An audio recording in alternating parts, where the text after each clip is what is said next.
नमो नमः। अहम गीता कुमारी नालंदा।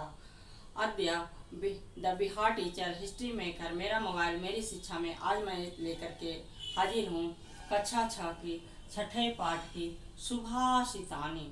सुभाषितानी का अर्थ होता है अच्छे कथन, अच्छे विचार। इसमें संस्कृत साहित्य में बहुत ही अच्छे अच्छे विचारों का, नीतियों का संग्रह है। इसमें कहीं कहीं सुभाषितानी में पूरा श्लोक दिया हुआ रहता है, कहीं कहीं उसका एक अंश दिया हुआ रहता है। तो यहाँ भी सुभाषित का एक पूरा श्लोक ना दे करके एक अंश है। इसमें हम पढ़ेंगे, जानेंगे मनुष्य को जीने के लिए अच्छी नीतियों का पालन करना चाहिए। उसी में संस्कृत साहित्य में अच्छी अच्छी बातें, कहीं नीति श्लोक, कहीं सुभाषितानी का बड़ा ही महत्व होता है, जो हमारे ज़िंदगी में पहले भी जिस समय ये रचना की गई थी उस समय भी उतना ही यथार्थ था और आज भी उतना ही यथार्थ है। यहाँ देखिए बहुत ही अच्छा ये श्लोक एक अंश दिया गया है। परोपकाराय सताम विभूतय। परोपकाराय, परोपकार ही सताम यानी सज्जनों की विभूति है, यानी धन संपत्ति है। कहा गया है कि जो परोपकार करते हैं, दूसरों को परोपकार करते हैं, वैसे सज्जन लोग को वो उन्हीं का धन संपत्ति उसी को मानते हैं। क्योंकि जब हम किसी की भलाई करते हैं तो उसमें हमारा भी भला हो जाता है। तो हमें दूसरों की, ये भारत भूमि है, यहाँ दूसरों की भलाई पर बहुत अधिक जोर दिया गया है। हमारे ऋषि मुनि जितने भी हमारे पूर्वज हुए हैं वो परोपकारी होकर के ही अमर हुए हैं। तो यहाँ भी कहा गया परोपकाराय सताम विभूतया, यानी कि परोपकार ही सज्जनों की विभूति होती है या धन संपत्ति होती है। जो सज्जन होते हैं, जो अच्छे लोग होते हैं, अच्छे विचार वाले होते हैं, उनके लिए परोपकार ही महान धन होता है, उससे बड़ा कोई नहीं होता है। यहाँ हम दूसरे श्लोक में देखेंगे, लिखा हुआ उदार चरिता नाम तू वसुधैव कुटुंबकम।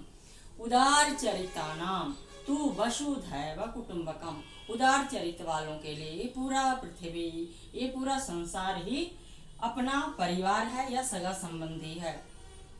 उदार चरित्र वालों के लिए, सज्जनों के लिए, साधुओं के लिए तो ये पूरी पृथ्वी ही अपना परिवार के समान है। इसमें वो किसी को कष्ट नहीं देना चाहते हैं, चाहे प्रकृति से रिलेटेड पेड़ पौधे, नदी पहाड़ या जीव जंतु जितने भी होते हैं उनको वो कष्ट नहीं पहुंचाते हैं। और उन्हीं के लिए कहा गया है उदार चरिता नाम तो वसुधैव कुटुंबकम, क्योंकि ये पृथ्वी, ये संसार सभी का है, यहाँ सभी को जीने का हक है। चाहे वो पेड़ पौधे हों, पशु पक्षी हों, नदी पहाड़ हो, जितने भी प्रकृति से रिलेटेड संबंधित वस्तुएं हैं वो सभी को यहाँ रहने का, जीने का और बढ़ने का अधिकार है। तो उन्हीं के लिए कहा गया है उदार चरिता नाम तो वसुधैव कुटुंबकम। उदार चरित्र वालों के लिए ये वसुधा ही, वसुधा मतलब धरती, ये धरती ही, पृथ्वी ही परिवार है। तीसरे श्लोक में हम देखेंगे सुखार्थिना कुतो विद्या, विद्यार्थिना कुतो सुखम। कहा गया विद्यार्थियों के लिए श्लोक है। अगर विद्यार्थी हैं, आप विद्या अर्जन करते हैं तो सुखार्थिना कुतो विद्या। कुतो मतलब कहाँ से। आप अगर सुख चाहिएगा तो विद्या कहाँ से आएगी, अगर विद्या चाहिएगा तो सुख कहाँ से होगा। तो जब तक हम विद्यार्थी हैं, हमारा एक जीवन तपस्या होता है और इस तपस्या में सुख नहीं होता है। अगर तप जाते हैं और उस विद्या को प्राप्त कर लेते हैं तो हमें सभी चीज़ों की प्राप्ति हो जाती है। तो उसी विद्यार्थियों के लिए यहाँ कहा गया है तीसरे श्लोक में सुखार्थिना कुतो विद्या, विद्यार्थिना कुतो सुखम। कहा गया है कि आप सुख चाहिएगा तो विद्या नहीं मिलेगी और विद्या चाहिएगा तो सुख नहीं मिलेगी। इसीलिए हमको समान रूप से विद्या अर्जन करना चाहिए, विद्या अर्जन पर ही ध्यान देना चाहिए। हमें सुख नहीं चाहिए, तभी हम विद्या को अर्जन कर सकते हैं, विद्या को प्राप्त कर सकते हैं। हमारे चौथे श्लोक में है, बहुत ही अच्छा ये श्लोक है। सत्यम ब्रूयात प्रियम ब्रूयात न ब्रूयात सत्यम प्रियम। सत्यम ब्रूयात प्रियम ब्रूयात न ब्रूयात सत्यम प्रियम।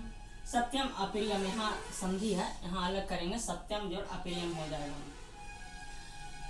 सत्यम ब्रूयात सत्य बोलें, प्रिय बोलें, नहीं बोलें जो कि अप्रिय हो, किसी को अप्रिय लगे, ऐसा बात नहीं बोलना चाहिए। उस वाक्य को हमें नहीं बोलना चाहिए। हमें कैसी बोलनी चाहिए, ये सभी पर लागू होता है। सत्य बोलना चाहिए और प्रिय बोलना चाहिए, और नहीं बोलना चाहिए तो क्या न ब्रूयात, नहीं बोलना चाहिए। सत्यम अप्रियम, सत्य, ऐसा सत्य नहीं बोलना चाहिए, उस तरह के वाक्य को नहीं बोलना चाहिए कि किसी को भी अप्रिय लगे। तो यहाँ भी बहुत अच्छी तरीके से विद्यार्थियों के लिए, सभी को लिए ये कहा गया है कि सत्यम बुरियात प्रियम बुरियात न बुरियात सत्यम अप्रियम, मतलब सच बोलें, प्रिय बोलें, ऐसा वाक्य नहीं बोले जो किसी को भी अप्रिय लगे। 5वां श्लोक में कहा गया है संपत्तौ च विपत्तौ च महताम एक रूपता। ये मनुष्य के जीवन से रिलेटेड है। इसमें कहा गया संपत्तौ च विपत्तौ च महताम एक रूपता, चाहे सुख हो दुख हो हमें समान रूप से रहना चाहिए। सुख में अधिक उद्वेग नहीं हो जाना चाहिए, हमें उतावला नहीं होना चाहिए कि किसी को इस तरह से हम मग्न ना हो जाए कि किसी को कष्ट हो जाए, और विपत्ति में भी इतना दीनहीन नहीं हमको हो जाना चाहिए कि आगे हम काम करने लायक ही न रहें, आगे कुछ करने लायक नहीं रहो। तो सुख दुख नदी के दो किनारे हैं, जीवन के दो किनारे हैं, तो आते जाते रहेंगे। तो उसमें कहा गया है कि सभी के लिए कहा गया है संपत्तौ च विपत्तौ च महताम एक रूपता, हमें सुख में दुख में समान रूप से रहना चाहिए, न दुख में अधिक दुखी होना चाहिए, न सुख में अधिक दिखावा करना चाहिए। 6वां श्लोक है स्वदेशे पूज्यते राजा विद्वान सर्वत्र पूज्यते। स्वदेशे अपने देश में, पूज्यते राजा, राजा जो होता है अपने देश में पूजा जाता है, और विद्वान जो होता है सर्वत्र पूज्यते। तो हमें ऐसा विद्वान का मतलब ये नहीं हो, विद्वान का मतलब होता है कि सभी चीज़ों का इनको ज्ञान होता है। तो ऐसे व्यक्ति जो होते हैं विद्वान जो होते हैं जो सभी जगह पूजे जाते हैं, और राजा जो होता है जो सिर्फ अपने देश में पूजा जाता है।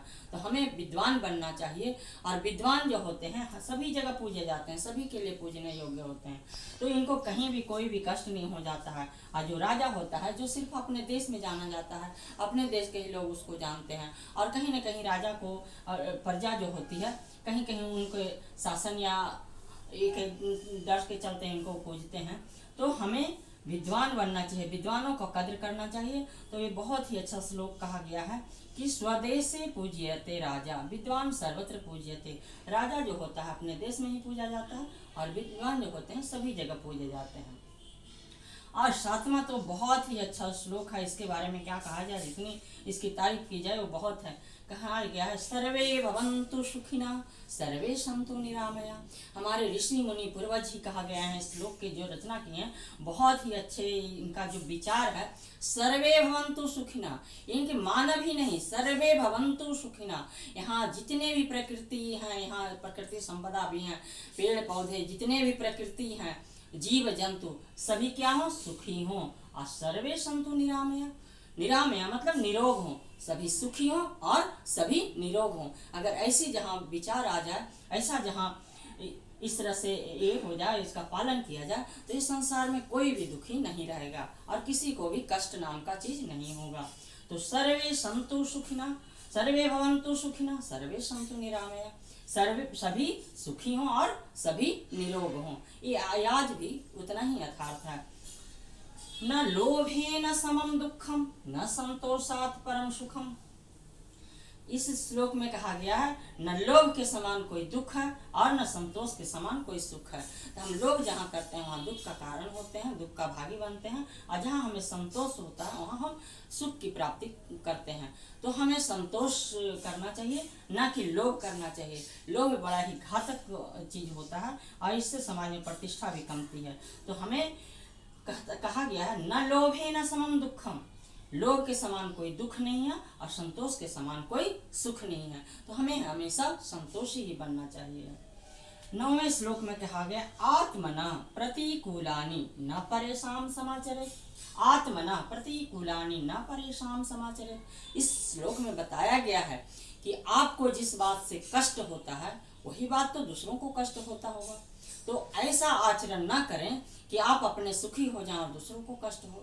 तो आत्मना, जो आपके आत्मा कहते हैं, जो आपको जिस बात से, जिस कार्य को करने से आपको दुख तकलीफ होती है वही बात दूसरों को आप न करें, क्योंकि उन्हें भी तो दुख और तकलीफ होगी।